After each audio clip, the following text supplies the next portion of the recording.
आपको सुरक्षित term plan के साथ। सबसे पहले लाइफ इंश्योरेंस। ब्रेक के बाद न्यूज़ 18 में आपका एक बार फिर से स्वागत है।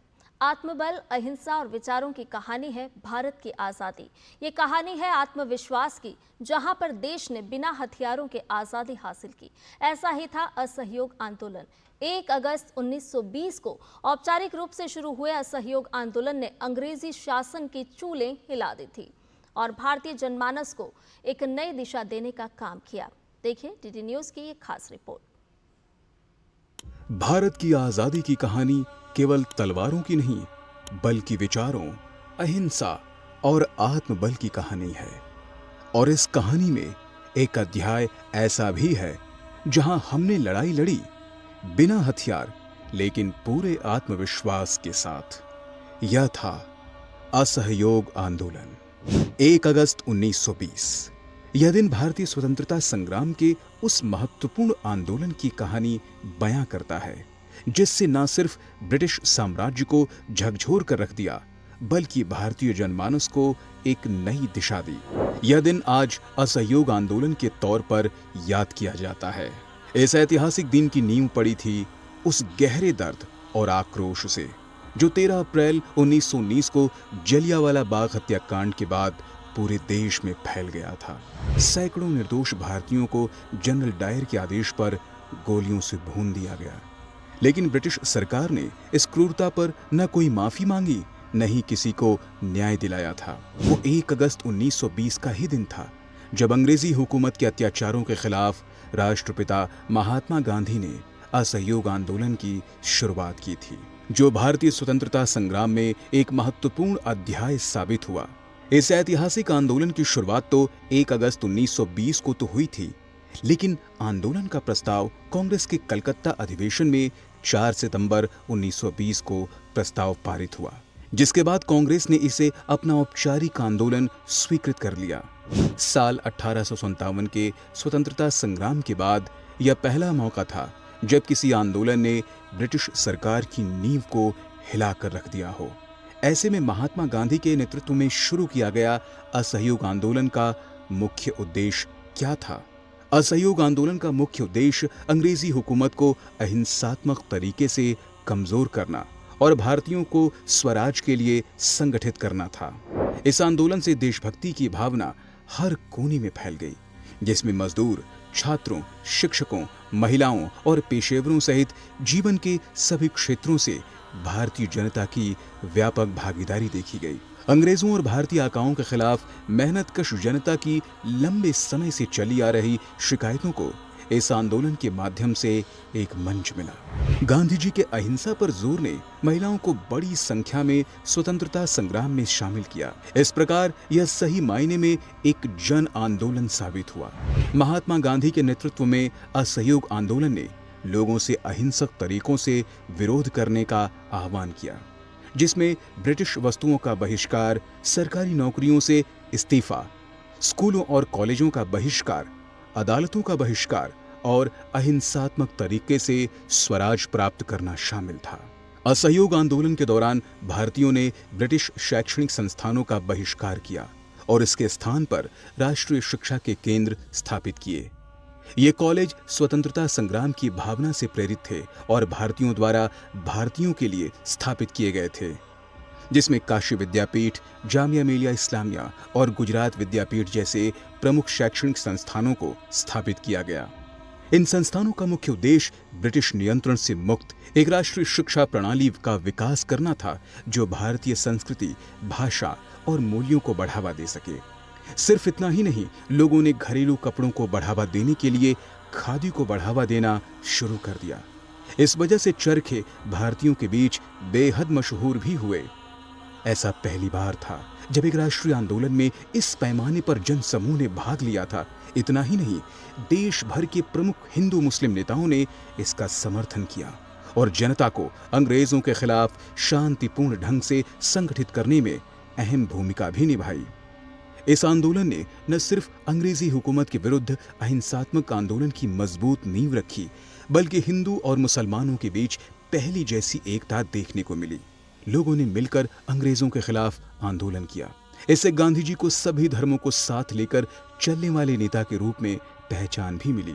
हालांकि आंदोलन जब अपनी पकड़ तेज कर रहा था, तब 1922 में सत्य और अहिंसा के पुरोधा महात्मा गांधी ने इस आंदोलन को उस समय वापस लेने का ऐलान कर दिया, जब उत्तर प्रदेश के चौरी चौरा में आंदोलनकारियों और थाने के पुलिसकर्मियों के बीच हिंसक झड़प हो गई।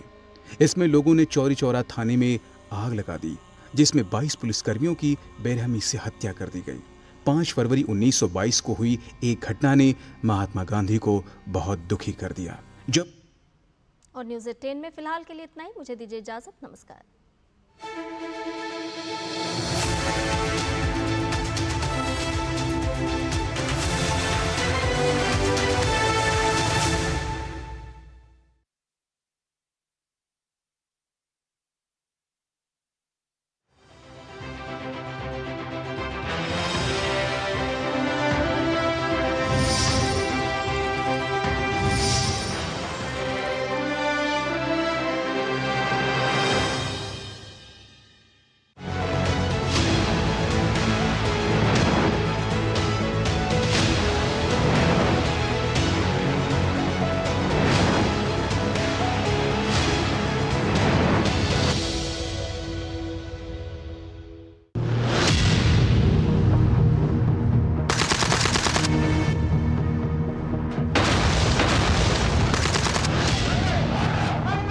उन्नीस का कारगिल युद्ध भारत के लिए सिर्फ एक सैन्य संघर्ष नहीं था। ये राष्ट्र की एकजुटता, समाज की जिम्मेदारी और नेतृत्व की परीक्षा का समय था। आज जब हम कारगिल विजय दिवस मनाते हैं, तो ये याद करना जरूरी है कि उस कठिन समय में देश के नेताओं ने कैसे मोर्चा संभाला। उस दौर में जब देश के सामने संकट खड़ा था, उस समय नरेंद्र मोदी किसी औपचारिक दायित्व में नहीं थे। फिर भी उन्होंने जो सोचा और किया, वो राष्ट्र सेवा की भावना को दर्शाता है। एक सजग नागरिक, एक समर्पित संगठनकर्ता और एक संवेदनशील राष्ट्र सेवक के रूप में प्रेरणा का स्रोत है। कारगिल युद्ध शुरू होने के दिन वे दिल्ली में थे। जैसे ही उन्हें कारगिल में घुसपैठ की खबर मिली, उन्होंने बिना किसी देर के जम्मू, श्रीनगर और लद्दाख के कार्यकर्ताओं से संपर्क साधा और वहां तत्कालिक बैठकें आयोजित की। उनका स्पष्ट संदेश था, युद्ध केवल सेना नहीं लड़ती, समाज को भी अपने हिस्से की जिम्मेदारी निभानी होती है। 3 बैठकें मोदी जी ने की कारगिल युद्ध शुरू होने के बाद। एक जम्मू में बैठक की, एक बैठक श्रीनगर में भी की और एक लद्दाख के कार्यकर्ताओं के साथ भी बैठक की। युद्ध लड़ने का काम तो जवान करते हैं, परंतु युद्ध में कार्य समाज की क्या भूमिका, उनकी देश के नागरिकों की क्या दायित्व है, ये उन्होंने जो समझाया है लोगों को, बहुत ही उपयुक्त था। जम्मू कश्मीर में एक ट्रैफिक, ये जो रास्ता है श्रीनगर जम्मू का, ये हमेशा ट्रैफिक जाम होने वाला रास्ता है। ऐसा ट्रैफिक जाम न हो, इसकी भी हम लोगों ने चिंता करनी चाहिए। जवान युद्ध के लिए जा रहे, उनको किसी भी प्रकार का ऑब्स्टेकल पैदा न हो, इसकी चिंता हम सब लोगों ने करनी चाहिए। कारगिल युद्ध के बीच नरेंद्र मोदी और प्रेम कुमार धूमल जी सैनिकों का हौसला बढ़ाने के लिए श्रीनगर पहुंचे। वहां से अगली सुबह वे हेलीकॉप्टर से सीधे युद्ध क्षेत्र की ओर रवाना हुए। मोर्चे पर पहुंचते ही उन्होंने हिमाचल, उत्तराखंड और हरियाणा जैसे राज्यों के जवानों से बातचीत की और जरूरी सामग्री भी भेंट की। उसी दौरान जब अटल बिहारी वाजपेयी का ये सख्त संदेश पहुंचा कि जब तक एक भी घुसपैठिया बचा है, युद्ध जारी रहेगा, तो सैनिकों में एक नया जोश भर गया। युद्ध के बीच भी नरेंद्र मोदी ने हर बातचीत में गंभीरता और सच्ची संवेदना दिखाई।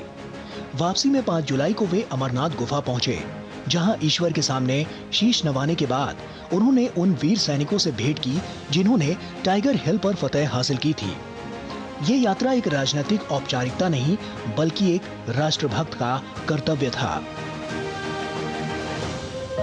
2 जुलाई 99 को देश के प्रधानमंत्री अटल बिहारी वाजपेयी जी सीमा पर जाकर सैनिकों का हौसला बढ़ाकर आए।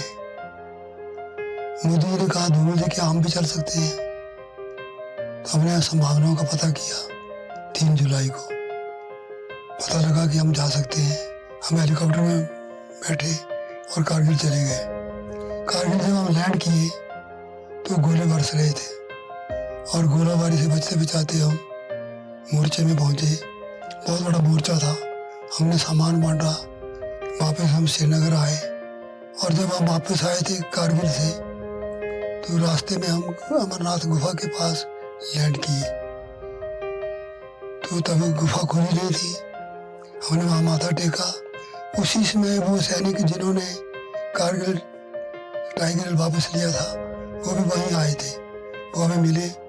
मोदी जी ने एक हथियार लेकर उसको देखा कैसे चलाते हो। युद्ध के दौरान नरेंद्र मोदी स्वयं कारगिल पहुंचे। ये समय युद्ध का सबसे निर्णायक मोड़ था और दुश्मन के हमले से पहले ही 3 हेलीकॉप्टर गिराए जा चुके थे। इसके बावजूद वे सैनिकों से मिलने गए, मोर्चों का निरीक्षण किया और उन्हें मनोबल प्रदान किया। उनका ये दौरा केवल एक औपचारिकता नहीं था, बल्कि राष्ट्र प्रेम की एक जीवंत मिसाल थी। कारगिल यात्रा के दौरान उन्होंने एक सैनिक से मुलाकात की। जब नरेंद्र मोदी ने उनका हाल पूछा तो सैनिक ने कहा, दर्द तो है, लेकिन जब तिरंगा लहराता है तब दर्द महसूस नहीं होता। ये एक वाक्य नहीं, बल्कि उस सैनिक का गर्व, बलिदान और प्रेरणा की गूंज थी, जिसे नरेंद्र मोदी ने जीवन भर के लिए आत्मसात किया। वो कारगिल में 5 जुलाई को आए, जवानों से मिले, उनके साथ फोटोग्राफ लिए, अधिकारियों को मिले, लड़ाई का जायजा लिया और उसके बाद वो श्रीनगर भी गए दराज से होते हुए और श्रीनगर में जो हमारे घायल सैनिक थे उनको वहां पर वो मिले। नरेंद्र मोदी की प्रेरणा पर भारतीय जनता युवा मोर्चा ने एक विशेष स्मारिका तैयार की, जिसमें युद्ध में शहीद हुए सैनिकों की जीवन गाथा और चित्र संकलित किए गए। इस कार्य में देश भर के कार्यकर्ताओं ने भाग लिया और बिना किसी सरकारी सहायता के ये कार्य पूरा किया गया। नरेंद्र मोदी की लिखी एक प्रभावशाली कविता भी इस स्मारिका का हिस्सा बनी, जिसे बाद में उन्होंने राष्ट्रीय कार्यकारिणी की बैठक में वितरित किया। जो भी सैनिक कारगिल वॉर में शहीद हुए उनका जीवन परिचय हम इकट्ठा करके लाए। सबके हमने डिटेल लिया अपने प्रदेश में युवा मोर्चा के कार्यकर्ताओं की, हर जिला से, हर मंडल से, जहाँ जहाँ जो लोग शहीद हुए उनका जीवन परिचय लेकर के आए। फिर हमने एक स्मारिका छापी, एक सुवनीर छापा उनके चित्र सहित, उनका जीवन परिचय और मोदी प्रेरणा से कि हम सरकार से कुछ नहीं लेंगे, सरकार हमारी थी। हमने सरकार के किसी भी उपक्रम से हमने एक ऐड तक नहीं लिया। भारतीय जनता युवा मोर्चा ने मोदी प्रेरणा से और माननीय जयराम ठाकुर जी हमारे प्रदेश अध्यक्ष हुआ करते थे, उनके नेतृत्व में हमने बहुत अच्छी स्मारिका वो छापी और जिसका नरेंद्र मोदी ने हमारे को बहुत शाबाशी दी। उसमें नरेंद्र जी कविता भी छपी थी।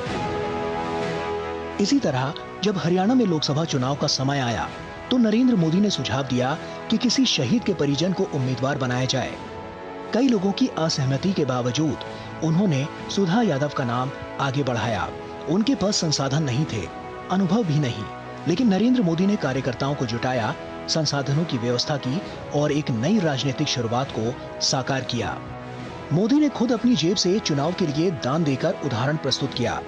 उन्होंने कहा कि जब मैं घर जाता हूँ, माँ थोड़े पैसे जेब में डाल देती है। जब कोई अच्छा काम याद आता है तो उन्हीं पैसों से योगदान करता हूँ। इस एक भावनात्मक क्षण ने कार्यकर्ताओं के मन को छू लिया और देखते ही देखते 7 लाख रुपए एक ही बैठक में एकत्रित हो गए। कि जब हमारा लोकसभा का कारगिल युद्ध के बाद चुनाव आया और उस चुनाव में स्वाभाविक है कारगिल में बहुत से शहीद हुए, तो उन्होंने जो हरियाणा में कैंडिडेट चयन की बात आई तो उन्होंने कहा कि एक कोई कारगिल शहीद, इसको चुनाव में उतार सकते हैं क्या? हमने कहा हमारे तो कोई संपर्क में है नहीं, आप बताइए कोई है तो उनको विचार किया जा सकता है कि हम कोई कारगिल शहीद को, किसी विडो को चुनाव में उतारना चाहिए। लेकिन वो इस मत के थे कि जरूर ढूंढो कोई ना कोई। हमने खैर प्रयत्न किया, अपने कभी ये नाम है और वो नाम था हमारी सुधा यादव जी जो मेंबर पार्लियामेंट बनी। उधमपुर में युद्ध के दौरान जब बड़ी संख्या में घायल सैनिकों का इलाज चल रहा था, उस समय नरेंद्र मोदी वहां पहुंचे और हर एक सैनिक से व्यक्तिगत रूप से बातचीत की। उनकी उपस्थिति केवल औपचारिक नहीं थी, बल्कि वे बेहद शांत, संजीदा और जोश से भरे हुए थे। उन्होंने हर सैनिक से उनके परिवार, जरूरतों और मनोबल की बात की। और सिर्फ मरीज ही नहीं, अस्पताल के स्टाफ तक को ये महसूस हुआ कि कोई उन्हें समझने और उनकी परेशानियों को हल करने आया है। इस मुश्किल समय में उन्होंने सबको सहज किया और यही उनका सबसे बड़ा गुण था। हर हालात में जुड़ाव बनाना, भरोसा देना और तकलीफों को कम करना। During the thick of Kargil war, Narendra Modi ji had visited Udhampur, and he went around seeing all the battle casualties. He interacted with each soldier and put them at ease and raised their morale. Kargil युद्ध के बाद परमवीर चक्र से सम्मानित grenadier Yogendra Singh Yadav को नरेंद्र मोदी ने मिलने के लिए बुलाया। उनकी वीरता की कहानी सुनकर नरेंद्र मोदी ने महसूस किया कि ये युवाओं के लिए प्रेरणा बन सकती है। उन्होंने न सिर्फ उनकी सराहना की, बल्कि उनके संवाद कौशल को निखारने की भी पहल की, ताकि वे देश भर में जाकर और प्रभावी ढंग से राष्ट्र सेवा का संदेश दे सकें। इससे नरेंद्र मोदी के नेतृत्व की गहराई और उनकी संवेदनशील सोच स्पष्ट होती है। In the Kargil war, there were a few Paramveer Chakras which were awarded to, which is the highest gallantry award the country can give in peace and war times. So one of those officers, Grenadier Yogendra Singh Yadav, was invited by Modi Saab to come and meet him. Then he narrated his entire incident which had earned him the Paramveer Chakra's honor. In that, it was seen by Modi Saab that this is a very inspirational story, and this is something he could narrate to youth across schools and colleges to really motivate them to for the service of the country. He also noticed that this person was very genuine, extremely brave, and his communication skills could be improved upon. So we were given the task that find out the best communicators anywhere in the country and polish up the communication skills of this Paramveer Chakra awardee.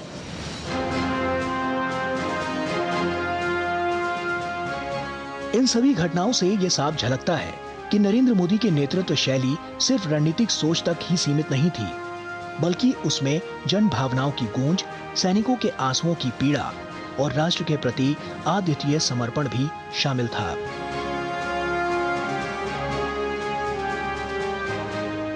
उन्होंने ये सिद्ध किया कि एक सच्चा नेता वही होता है जो न केवल नीतियां बनाता है, बल्कि युद्ध की धधकती जमीन पर जाकर सैनिकों का हाथ थामता है, उनके परिवारों के बारे में पूछता है और उनके जज्बे को राष्ट्र की प्रेरणा बना देता है। मोदी का योगदान उस समय केवल एक राजनीतिक प्रतिनिधि का नहीं था, बल्कि एक संवेदनशील राष्ट्र सेवक का था, जिसने न सिर्फ मोर्चे पर खड़े जवानों को, बल्कि हर नागरिक को यह एहसास दिलाया कि राष्ट्र सेवा सिर्फ बंदूक उठाने से नहीं, दिल जुड़ने से भी होती है। नरेंद्र मोदी की इस भूमिका को स्मरण करना केवल अतीत को याद करना नहीं, बल्कि उस भावना को दोहराना है जो हमें अपने कर्तव्यों की याद दिलाती है कि जब देश पुकारे तब हर नागरिक को आगे आना चाहिए।